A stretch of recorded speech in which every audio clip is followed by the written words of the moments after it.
Programmers WhatsApp. आप देख रहे हैं यूट्यूब चैनल और मैं हूं इमरान फ़रूक। दोस्तों, आज की इस वीडियो में हम सेकंड मॉड्यूल के बारे में बात करने जा रहे हैं जो हमने नई सीरीज़ शुरू की थी, रिएक्ट जेएस फॉर बिगिनर्स इन हिंदी 2024। ठीक है दोस्तों, तो वीडियो स्टार्ट करने से पहले अगर आप मेरे चैनल पर नए हैं तो चैनल को सब्सक्राइब कर लीजिए और बेल आइकन का बटन लाजमी दबाइए ताकि मेरी आने वाली नई वीडियो का नोटिफिकेशन आपको मिल सके। तो चलिए दोस्तों, वीडियो स्टार्ट करते हैं। Welcome to module 2 of the React JS series and in this video हम इस वीडियो में जो है देखेंगे कि कौन सा सेटअप रिक्वायर है हमको जब हम रिएक्ट को लर्न करना चाह रहे हैं, यानी कि कौन कौन से टूल चाहिए हमें ताकि हम रिएक्ट की जंग को लड़ सकें। ठीक है दोस्तों, सो चलिए चलते हैं। सबसे पहले जो है आप लोगों को ब्राउज़र चाहिए और ब्राउज़र जो है मेरी रिकमेंडेशन जो मैं आज वीडियो ये बना रहा हूँ उस वक्त तक सबसे बेस्ट जो ब्राउज़र भी माना जाता है वो गूगल क्रोम है। अगर आप इसके अलावा कोई और यूज़ करना चाहते हैं देन ये आपकी चॉइस है, इसमें कोई बहुत ज़्यादा इशू नहीं है, लेकिन मेरी रिकमेंडेशन यही है कि आप गूगल क्रोम को ही यूज़ करें। ठीक है दोस्तों, उसके बाद आ जाती है बात कि यार अब हमने लिखना है कोड। तो कोड लिखने के लिए भी हमें कोई चीज़ चाहिए जो कि हमें सपोर्ट कर सके, ठीक है, और हमें वो अच्छा सा खूबसूरत सा नज़र आए। सो उसके लिए हम लोग यूज़ करेंगे विजुअल स्टूडियो कोड जो कि बिल्कुल फ्री है और आई थिंक ये भी इस वक्त तक का सबसे बेस्ट फ्री कोड एडिटर है। ठीक है दोस्तों, मैं विंडोज़ यूज़ कर रहा हूँ और अगर आप मैक यूज़ कर रहे हैं तो आप मैक पे भी डाउनलोड कर सकते हैं और उसमें ज़्यादातर कोई फ़र्क नहीं है, दोनों सेम है। ठीक है दोस्तों, सो ये हमारा हो गया ये। और उसके बाद जो है मैं आपको दिखा देता हूँ कुछ एक्सटेंशंस, यानी कि VS कोड में जाकर विजुअल स्टूडियो कोड, ठीक है जी, क्योंकि हमने एक्सटेंशंस के बारे में बात करनी है कि कौन कौन सी एक्सटेंशन आपके पास होनी चाहिए। ठीक है दोस्तों, और यहाँ पर आकर मैं ये देखें लेफ़्ट साइड पे जो है ये टैब है, यहाँ पर एक्सटेंशन का टैब है, तो उस पर आप क्लिक करें और उसके बाद जो है जो आपको मेन चाहिए, सबसे पहले आपको चाहिए ये वाली ES7 रिएक्ट नेटिव स्निपेट। ठीक है, ये लाजमी चाहिए। इसका फ़ायदा क्या है, ये जो है हमें कंपोनेंट्स लिखने में मदद करता है, यानी कि कंपोनेंट्स हमारे पास पहले से लिखे हुए आए थे। ठीक है, ये आपके लिए नेसेसरी है, आप लोगों ने करनी। ठीक है, डाउनलोड, ठीक है, ताकि आप लोगों को भी फ़ायदा हो।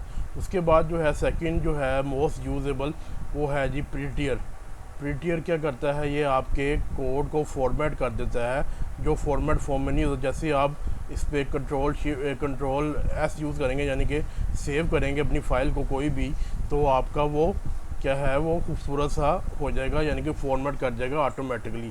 तो ये भी ऑप्शन नहीं है बल्कि ये लाजमी है कि आपने ये भी करनी है दोस्तों। सॉरी नेक्स्ट एक्सटेंशन है, आप लोगों ने टेलविन CSS इंटेलिजेंस करनी है। ये आगे जाके मैं जब हम कोर्स में आगे करेंगे तो जब हम प्रोजेक्ट बनाएंगे तो उसके लिए हम टेलविन CSS को काफ़ी यूज़ करेंगे, which is the most use CSS framework right now.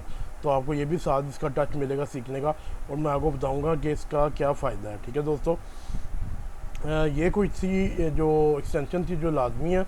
अब जो है हमने चेक करना है कि हमारा प्रीटियर जो है VS कोर्स में सेटअप हुआ है या नहीं। सो आप लोगों ने Ctrl+Shift+P करना है, जिससे आपका कमांड पैनल खुल जाएगा और अगर आप मैक पे हैं तो फिर आप उसी के हिसाब से कर लेंगे। ठीक है दोस्तों, Command+Shift+P एंड यहाँ पर जो है हम लोग करेंगे जेसन लिखेंगे।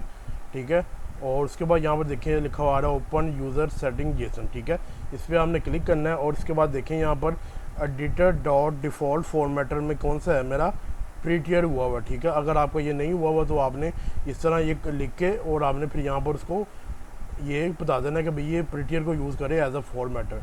दूसरी चीज़ जो आपने चेक करनी है कि editor.format on save ट्रू हो। अगर ये फॉल्स हो तो आपने इसे ट्रू कर देना है और अगर ना हो फिर अभी आपने ये डाल देना, क्योंकि मेरी चीज़ें ये ऑटोमेटिकली वैसे ज़्यादातर हो इतनी प्रीटियर जैसे ही इंस्टॉल करेंगे तो ऑटोमेटिकली सेटिंग वो सारी कर देगा। अगर फिर भी आप लोग चेक कर लें एहतियातन कि कहीं कोई इशू ना हो। ठीक है दोस्तों, तो चलिए दोस्तों देखते हैं कि नेक्स्ट चीज़ आपको कौन सी चाहिए and this will be our Node J S आप लोगों को चाहिए। नोड जे एस के बगैर तो आप बिल्कुल ही काम नहीं कर सकते, क्योंकि आगे जाकर हमने जो अपनी रिएक्ट ऐप क्रिएट करनी है वो हमने एक टूल की मदद से करनी है जिसका नाम वीट है, और उसके लिए आपको ये चाहिए नोड जे एस। और बाकी जितने भी हमने इसके अपनी ऐप के साथ जो पैकेजेस वगैरह जोड़ने हैं, जिसे हम NPM कहते हैं, यानी कि नोड पैकेज मैनेजर, वो सारे नोड जे एस की मदद से होते हैं। ठीक है दोस्तों, अगर आपके कंप्यूटर में नहीं है तो आप इसे इंस्टॉल कर लीजिए। यहाँ लिखा हुआ है देखें, download node J S LTS। ठीक है, LTS वर्जन करना हमने, क्योंकि लॉन्ग टर्म सपोर्ट होता है, यानी कि ये स्टेबल वर्जन है। वैसे इसका 22.9.0 फंक्शन ये वर्जन चल रहा है, लेकिन ये स्टेबल नहीं है। ठीक है, अभी जो स्टेबल है 20.17.0 है।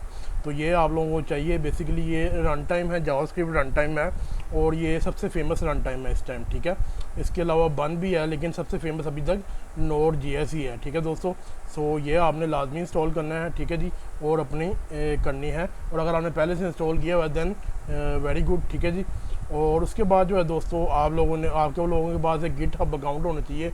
गिटहब अकाउंट क्यों होना चाहिए? क्योंकि हमने आगे जाके अपनी ऐप्स को डिप्लॉय करना है वर्सल पे, और वर्सल पे डिप्लॉय करने के लिए पहले ज़रूरत होती है कि आपने अपनी ऐप के जितना भी कोड है वो आपने पुश करना है अपनी गिटहब पे। ठीक है, गिटहब प्रोफाइल पे। उसके बाद जो है वहाँ से हम वर्सल को उसके साथ कनेक्ट कर देते हैं, और वर्सल ऑटोमेटिकली जो है वो उसको हमारे डिप्लॉय कर देगा, और हमारी फुल फ्लैज हमें डिप्लॉय हुई हुई ऐप मिल जाएगी with the live URL link. ठीक है दोस्तों, सो ये चीज़ें थी कुछ जिसको आप लोगों ने अभी कर लेना है मेरे साथ साथ ही। ठीक है दोस्तों, नेक्स्ट वीडियो में जो है हम मॉड्यूल 3 स्टार्ट करेंगे, जिसमें हम पहली अपनी रिएक्ट ऐप बनाएंगे। This going to be very interesting. ठीक है दोस्तों, और अगर आपको वीडियो पसंद आई हो तो इसे लाइक कीजिए, शेयर कीजिए, और मेरे चैनल को लाजमी सब्सक्राइब कीजिए। टिल नेक्स्ट वीडियो, अपना ख्याल रखिएगा, अपने इस चैनल का भी ख्याल रखिएगा। Bye bye.